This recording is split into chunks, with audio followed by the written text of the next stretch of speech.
এখন আমরা যাচ্ছি রয়্যাল ফেস অফ কম্বোডিয়াতে আছি। হোটেল থেকে বের হয়ে টুকটুক পিসি গ্র্যাপে। তো এখন আমরা রয়্যাল ফেস অফ কম্বোডিয়াতে যাচ্ছি, আমাদের সাথেই থাকুন। থাইল্যান্ড, ভিয়েতনাম, চায়না, মালয়েশিয়ার মাঝামাঝি ছোট্ট একটি দেশ ক্যাম্বোডিয়া। এই ক্যাম্বোডিয়াতে ঘুরতে চলে আসলাম আমি, ইভা। এখন আছি আমরা ক্যাম্বোডিয়ার নমফেন সিটি এরিয়াতে। বাংলাদেশ থেকে আসার সময় প্ল্যান করেছি যে এবার ক্যাম্বোডিয়া যাব। গাইস, থাইল্যান্ড আমার এবার নিয়ে 2বার আসা হয়েছে, কারণ বাংলাদেশ থেকে ক্যাম্বোডিয়াতে যাওয়ার কোনো ডিরেক্ট ফ্লাইট নেই। আপনাকে অবশ্যই থাইল্যান্ড অথবা ভিয়েতনাম থেকে ট্রানজিট নিয়ে আসতে হবে এবং ভিসা নিতে হবে। বাংলাদেশ থেকে যদি নেন তাহলে ক্যাম্বোডিয়ার ই ভিসা, আর যদি ব্যাংকক থেকে নেন তাহলে স্টিকার ভিসা, যেটা 5 থেকে 6 ঘন্টার ভিতরে দিয়ে দেয় আপনার ডকুমেন্টস পারফেক্ট হলে।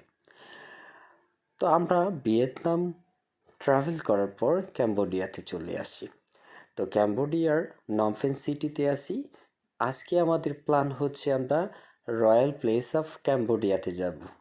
রয়্যাল প্লেস হচ্ছে একটি জায়গার নাম, যেটা খুবই সুন্দর। ইউটিউবে অসংখ্য ভিডিওতে দেখেছি বাংলাদেশে থেকেই। তো আজকে আমাদের দ্বিতীয় দিন, প্ল্যান হচ্ছে রয়্যাল প্লেস অফ ক্যাম্বোডিয়া দেখার জন্য। এই রয়্যাল প্লেস অফ ক্যাম্বোডিয়া এটা হচ্ছে মেকং নদীর সাথেই অবস্থিত, আর এই মেকং নদীটা খুবই সুন্দর।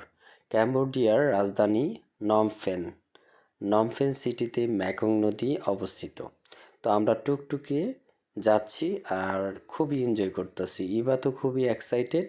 আর আপনারা যখনই ক্যাম্বোডিয়াতে ভিজিট করতে যাবেন, আপনারা টুকটুক এবং ট্যাক্সি গ্র্যাপের মাধ্যমে নিতে পারেন, কিন্তু ট্যাক্সি এবং টুকটুক অবশ্যই গ্র্যাপের মাধ্যমে নেবেন, কারণ যদি আপনি বার্গেন করে নেন ওরা অনেক চার্জ করে। আর আপনি যে দেশ থেকে আসেন না কেন, ক্যাম্বোডিয়া ঢোকার সময় কিন্তু অনেক ইমিগ্রেশনে অনেক ঝামেলা করে, সেদিকে খেয়াল রাখবেন।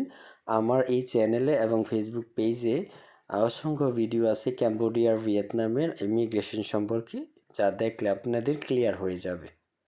তো দেখতে দেখতে আমরা ক্যাম্বোডিয়ার নমফেন সিটির রয়্যাল প্লেস এরিয়াতে চলে আসলাম। এটাই হচ্ছে সেই royal place of Cambodia. Actually Cambodia তো দেশের নাম, কিন্তু জায়গাটির নাম হচ্ছে রয়্যাল প্লেস অফ ক্যাম্বোডিয়া। তো আমরা রয়্যাল প্লেস অফ ক্যাম্বোডিয়ার গেটের মেন গেটের সামনে চলে এসেছি। তো এইবার তো এক্সাইটেড, সে ছবি তুলতেছে।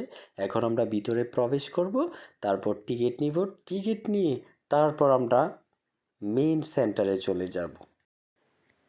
এখন আমরা ভিতরে প্রবেশ করেছি, এখন টিকিট নিব। তো ইভা ওয়েট করতেছে। তো আমি 2জনের জন্য 2টা টিকিট নিব।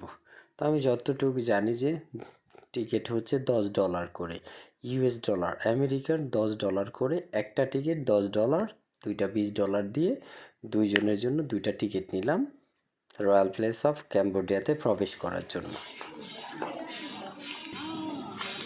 তো আমাদের এই জায়গায় রয়্যাল প্লেস অফ কম্বোডিয়াতে ঢুকতে 2জনের $10 করে, ইউএস ডলার $10 করে $20 লেগেছে। আর আপনি যদি কম্বোডিয়ার মানি দেন তাহলে 2জনের 40,000 টাকা করে লাগবে। 40,000 টাকা করে 80,000 টাকা লাগবে কম্বোডিয়ার মানি। আর ইউএস ডলার $10 করে। সো গাইস, টিকিট নেওয়ার পর এখন আমরা মেন গেট দিয়ে প্রবেশ করতেছি রয়্যাল প্লেসে। এই রয়্যাল প্লেসের কিছু ঐতিহাসিক ঘটনা আছে এবং কিছু স্টোরি আছে, ওইদিকে আমি যেতে চাচ্ছি না। আমার রয়্যাল প্লেস অফ ক্যাম্বোডিয়াতে আসার মেইন কারণ হচ্ছে এই রয়্যাল প্লেস অফ ক্যাম্বোডিয়াতে সুন্দর সুন্দর কতগুলো বাড়ি আছে, যেই বাড়ির ভিতরে ক্যাম্বোডিয়ার রাজা বাস করে। সেই সুবাদে আমাদের আজকে দ্বিতীয় দিনের ভ্রমণ হচ্ছে রয়্যাল প্লেস অফ ক্যাম্বোডিয়া। তো এই রয়্যাল প্লেস এরিয়াটা খুবই সুন্দর। এই এরিয়ার ভিতরে ক্যাম্বোডিয়ার যে রাজা সে বাস করে। আমি এক ব্যক্তিকে জিজ্ঞেস করেছিলাম যে ক্যাম্বোডিয়ার রাজা কোন বাড়িটার মধ্যে থাকে। তো সে বলতেছে ক্যাম্বোডিয়ার রাজা এই যে বড় বাড়িটা আছে এটার ভিতরেই ক্যাম্বোডিয়ার রাজা বাস করে। অ্যাকচুয়ালি এটা দেখার জন্যই লটস অফ ট্যুরিস্ট, মানে বিভিন্ন দেশ থেকে যে টুরিস্ট আসে এটা দেখার জন্যে বেসিকলি। আর বিশেষ করে এই রয়্যাল প্লেস এরিয়াটার ভিতরে এত সুন্দর সুন্দর প্লেস আছে, জায়গা যেটা হচ্ছে ছবি তোলার জন্য খুবই বেস্ট এবং ভিডিও করার জন্য খুবই সুন্দর। আর আরেকটা ইনফরমেশন দিয়ে রাখি যে ক্যাম্বোডিয়ার জনগণ হচ্ছে বৌদ্ধ ধর্মে বিশ্বাসী। তারা বৌদ্ধ ধর্ম পালন করে। আর বিশেষ করে তারা তারা সাপের যে পূজাটা আছে, সাপের পূজাটা বেশি করে। আমি যতটুকু জানি, যে কারণ আমি ক্যাম্বোডিয়াতে তো 6 দিন আমরা থাকবো, তো এই 2 দিনেই যেটা বুঝলাম। আর কম্বোডিয়া সম্পর্কে আমি রিসার্চ করে গেছি বাংলাদেশ থেকে, যে কোথায়, কারণ যে দেশে যান না কেন আগে থেকে একটু যদি রিসার্চ বা প্ল্যান করে যান তাহলে আপনার ট্যুরটা খুবই ভালো হবে। তো আমি ক্যাম্বোডিয়া রয়্যাল প্লেস সম্পর্কে 3টা ভিডিও বানাবো, এটা হচ্ছে সেই প্রথম পার্ট। আরও 2টা পার্ট বানাবো, 2টা পার্টের ভিডিও করব, আপলোড করব।